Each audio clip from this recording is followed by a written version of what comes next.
अ, दोस्तों नमस्कार।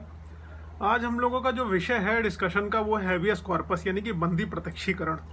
अब बंदी प्रत्यक्षीकरण बहुत महत्वपूर्ण इस वजह से हो जाता है क्योंकि प्रत्येक व्यक्ति जो इस समाज में है, हमारे संविधान ने उसको बहुत लोकतांत्रिक शक्तियां दे रखी हैं, बहुत सारे पावर्स दे रखे हुए। उन शक्तियों का हम सभी नागरिकों को प्रयोग करना और उनका बेहतर ढंग से मतलब ऑप्टिमम यूटिलाइजेशन ऑफ रिसोर्सेज जो भी हमारे कॉन्स्टिट्यूशन के द्वारा हमें बताए गए, हमें उनका करने का अधिकार दिया गया हुआ है। ठीक है, ये बात तो सही हो गई।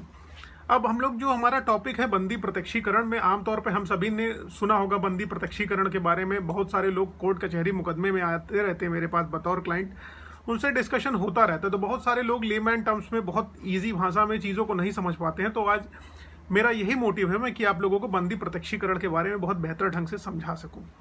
देखिए, बंदी प्रत्यक्षीकरण यानी कि बंदी, अगर जैसे मान लीजिए अमूमन उदाहरण के लिए मैं बताऊं कि अगर कोई व्यक्ति है जिसको पुलिस ने गिरफ्तार कर लिया है और उसके अगेंस्ट कोई पुलिस के पास एविडेंस नहीं हो पा रहे हैं, तो पुलिस उसको अपनी हिरासत में 24 घंटे से ज़्यादा नहीं रख सकती है। बंदी प्रत्यक्षीकरण का सबसे पहला कॉन्सेप्ट यही हो गया।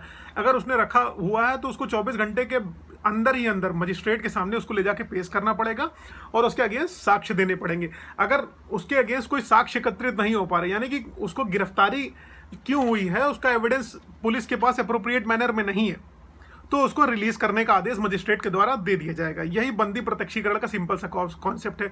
अब हम लोगों ने यह समझा कि मतलब अमूमन पुलिस के द्वारा ही ऐसा कृत्य किया जाता है कि किसी व्यक्ति को उठा लेना या रख लेना।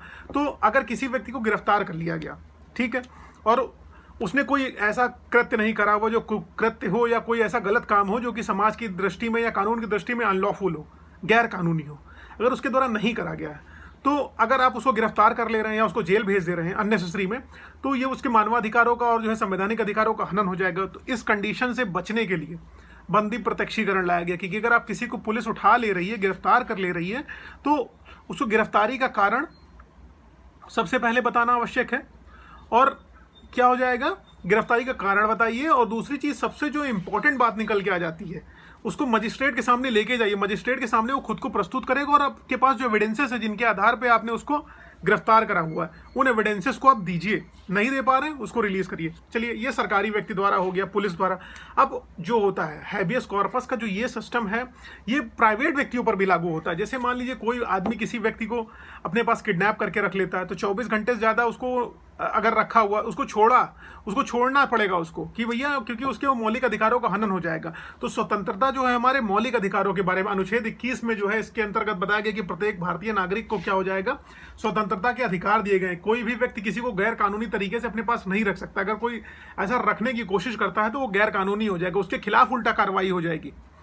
तो यही है बंदी प्रत्यक्षीकरण का जो हमारा कॉन्सेप्ट है कि किसी भी व्यक्ति को अगर पुलिस द्वारा पकड़ा गया है तो 24 घंटे के भीतर उसको मजिस्ट्रेट के समक्ष प्रस्तुत करना पड़ेगा। मजिस्ट्रेट के समक्ष पक्ष प्रस्तुत करेंगे, अब कोई एविडेंस है तो दीजिए, नहीं तो उसको रिलीज करिए। ये सिंपल सी बात। हाँ, इसमें सबसे याद रखने वाली सबसे इंपॉर्टेंट बात यह है कि जो रास्ते में आने जाने का समय होता है वो नहीं काउंट किया जाता। इसमें सबसे इंपॉर्टेंट एस्पेक्ट इसका यही है। तो बंदी प्रत्यक्षीकरण, आई होप बहुत सिंपल सा कॉन्सेप्ट था, आप लोगों को क्लियर हो गया होगा। ठीक है, तो इसमें कुछ है नहीं बताने जैसा कि मैं इसको लंबा खींचूं या ना खींचूं।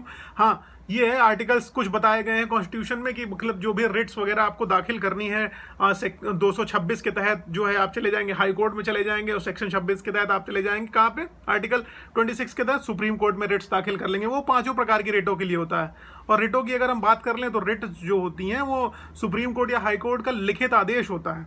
जो भी हमें रेमेडीज चाहिए होती हैं, मतलब हमारे कोर्ट्स के द्वारा, कि अगर हमारे अधिकारों का हनन हो रहा है, मौलिक अधिकारों का, तो हम उन रेमेडीज को, उन अपने अधिकारों को वापस प्रतिस्थापित करने के लिए, पुनः पाने के लिए हाई कोर्ट या सुप्रीम कोर्ट की दृष्टि में जाते हैं। उनमें से जो 5 रिटें हैं उनमें से सबसे महत्वपूर्ण बंदी प्रत्यक्षीकरण है, क्योंकि पुलिस अमूमन गैर कानूनी तरीके से लोगों को अपने पास ज़्यादातर रख सकती है। यहाँ पे मैं पुलिस का विरोधी बिल्कुल भी नहीं हूँ, लेकिन ये जर्नल कॉन्सेप्ट है, इसको समझाने के लिए मैंने उदाहरण ले रखा हुआ है। बहुत बहुत धन्यवाद, थैंक यू फॉर वॉचिंग। और देखिए, और आगे कोई दिक्कत हो तो डेफिनेटली बताइए, मैं आप लोगों को बिल्कुल हेल्प करूँगा। धन्यवाद।